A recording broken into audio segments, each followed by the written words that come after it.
హక్కులు కార్మికుల హక్కులు బేడే బేడే బేడే కార్మికుల ఐక్యత కార్మికుల ఐక్యత. నమస్కారం.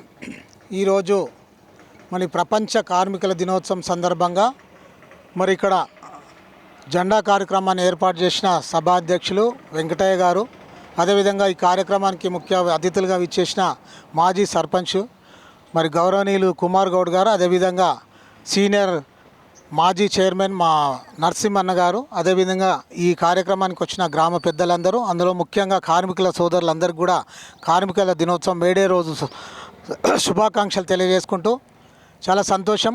మరి ప్రతి సంవత్సరం ఇలా మేడే జరుపుకోవడం, మరి మేడే రోజు మన సమస్యలు చెప్పుకోవడం బట్టికే అవుతున్నాయి, కానీ ఒక్కటి కూడా ఆచరణ జరగడం లేదు. ఎందుకంటే ఇంతకుముందు పెద్దలు కుమార్ అన్న చెప్పినట్టు మరి గతంలో గ్రామ పంచాయతీలు ఉన్నప్పుడు కార్మికులకు ఒక స్వేచ్ఛ అండా ఉండే. ఎందుకంటే పెద్దలు అప్పుడు సర్పంచ్ ఏది అనుకుంటే అదే పరిస్థితి ఉండే ఆ రోజుల్లో. మరి వాళ్ళ భాగవాళ్ళు కానీ వాళ్ళు చేసే పని విధానం కానీ ఎవరికైనా కష్టం వచ్చినా నష్టం వచ్చిన వారికి వాళ్ళ ఇంటికి పోయి వాళ్ళ పరామర్శించి వాళ్ళ కష్టాన్ని వాళ్ళ సుఖాన్ని వారిని తెలుసుకునే పరిస్థితి ఆ రోజుల్లో ఉండే. కానీ రాను రాను ఈ పట్టణాలు అభివృద్ధి చెందినదికే మరి ఈరోజు గ్రేటర్లో కలిసిన తర్వాత మరి కార్మికుల బాగోగులు పట్టించుకునే నాయకులు లేరు, ఆఫీసర్లు లేరు, ఎవరు లేరు, ఈ ప్రభుత్వాలు కూడా లేవు. ఎందుకంటే కార్మికుల చట్టాలు ఎన్నో ఉన్నాయి. అప్పట్లో మళ్ళీ 14 గంటలు 16 గంటలు చేసే సమయంలో మరి ఎన్నో యుద్ధాలు చేసి వాళ్ళు సాధించుకున్న పోరాటాల వల్లే ఇవాళ 8 గంటల ఉద్యోగం చేస్తూ ఉన్నారు. అయినప్పటికీ కూడా మరి ఈ గ్రేటర్ హైదరాబాద్లో నివసించాలంటే భార్యాభర్తలు పని చేస్తే కానీ వాళ్ళు ఇంట్లో వెళ్ళలేని పరిస్థితి ఇవాళ మనమందరం గమనిస్తున్నాం. ఇవాళ ప్రభుత్వాలు కూడా వీటన్నిటిని గమనించి ఏదైతే గ్రేటర్ హైదరాబాద్లో పనిచేస్తున్న ఈ కార్మికులకు ప్రత్యేక శాలరీ, ఎందుకంటే ఇంతకుముందు నరసింహన్ అన్నట్టు మరి 50,000 కాకుండా కనీసం 30,000 వరకు వాళ్ళకు జీతాలు ఇవ్వాల్సిందిగా ఈ ప్రభుత్వాన్ని డిమాండ్ చేస్తున్నాం. అంతేకాకుండా వాళ్ళకు నిజంగా సేఫ్టీ ప్రికాషన్స్ మనము రోడ్ నుంచి వెళ్తూ ఉంటే ప్రతి కార్మికుని కూడా ఎక్కడ కూడా సేఫ్టీ ప్రికాషన్స్ కనిపించట్లేదు.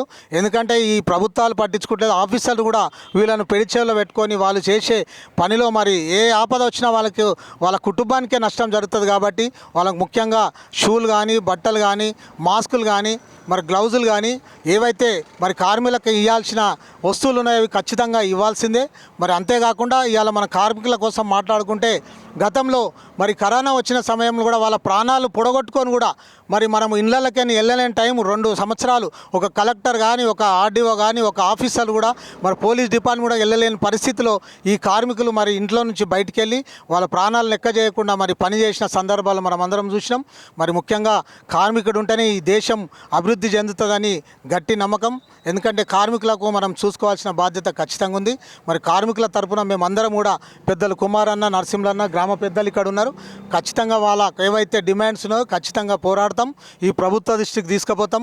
ఖచ్చితంగా ఈ ప్రభుత్వాలు గ్రేటర్ హైదరాబాద్లో నివసించే మరి కార్మికులకు, వాళ్ళకు నిరుపేదలకు